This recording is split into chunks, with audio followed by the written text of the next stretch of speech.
এই যে আগের বছর করে কতটুক পানি আছে, এই যে পেট পানি আছে, আমরা বাড়ির থেকে বাইরে হয়ে যাবো না মতন এই যে রাস্তা, জি জি জি স্কুল মাথায় যাইতেছে না রোড। এরপরে এই যে মন্দির আছে, মন্দির থেকে বাইরে হতে পারে না, স্কুল আছে, স্কুলে ফুলা মান যেতে পারে না। আমরা খুব খুব দুর্ভোগের মাঝে। আর বৃষ্টি হলে আমরা তার মতন কোনো রাস্তা নাই, বাড়ির থেকে বাইরে হলে মতন কোনো বাউ নাই।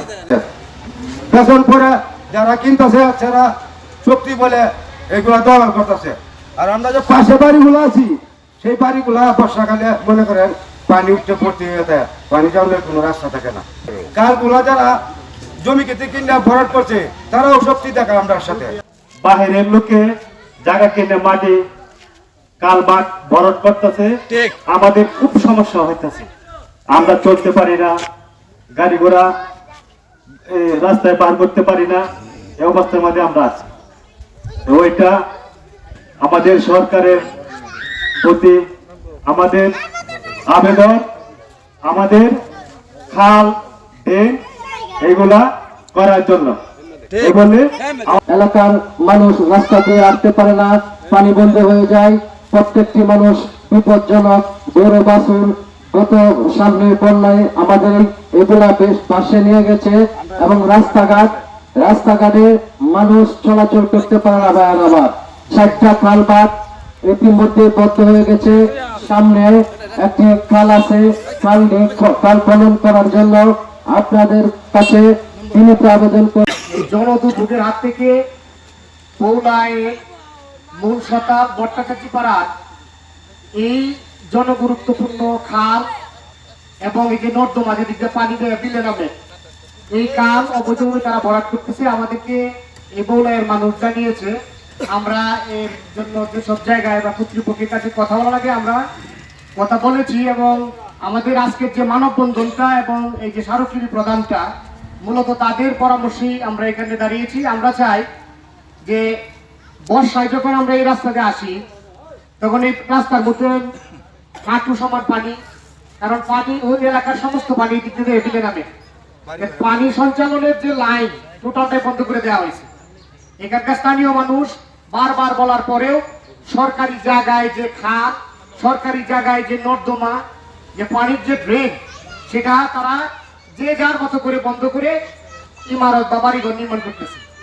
এই এলাকার মানুষ অনেক দিন যাবত এই দুর্ভোগের শিকার।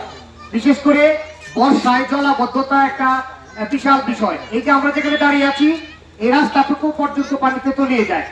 এখন প্রশ্ন হচ্ছে যে আমরা যদি এই এলাকার শান্তিপূর্ণভাবে বসবাস করতে চাই, যে দখল করছে বা যে বাড়ি ঘর বানছে তারও তো সমস্যা, কারণ এই রাস্তাতেই আমরা করি কি আমাদের বাড়ি ঘরে আমরা পৌঁছি। যাই হোক, রোজা রমজানের দিন আমরা এখানে আসছি মূলত ওই এই কালভার্ট এবং এই যে খালের যে সরকার যে উদ্যোগ নিয়েছে খাল খননের, এই খাল খননের উদ্যোগের এই অংশটুকু অর্থাৎ বৌলায়ের এই মূল সতাল এই বট্টাচাচি পাড়ার যে খাল, রেকর্ডীয় খাল, এই খালটাকে পুনর্খননের মাধ্যমে এই এলাকার জলাবদ্ধতা এবং দুর্ভোগ লাঘবের জন্য কর্তৃপক্ষ উদ্যোগ গ্রহণ করবেন।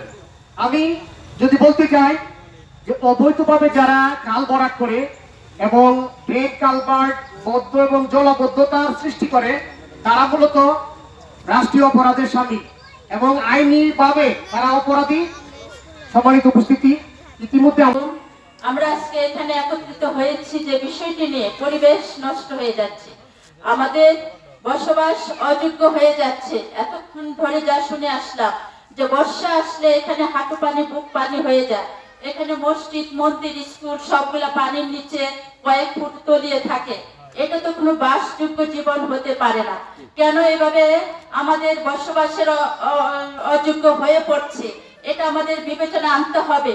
এবং এতক্ষণ আমরা শুনেছি যে এখানে যে কালভার্ট ছিল, খাল ছিল, এগুলি নালা ছিল, নদীর সঙ্গে সংযোগ ছিল, ড্রেনগুলা, সেগুলা কিছু অবৈধ চক্র তারা বন্ধ করে নিজেদের স্বার্থে ব্যবহার করে এখানে জলাবদ্ধতা তৈরি হচ্ছে।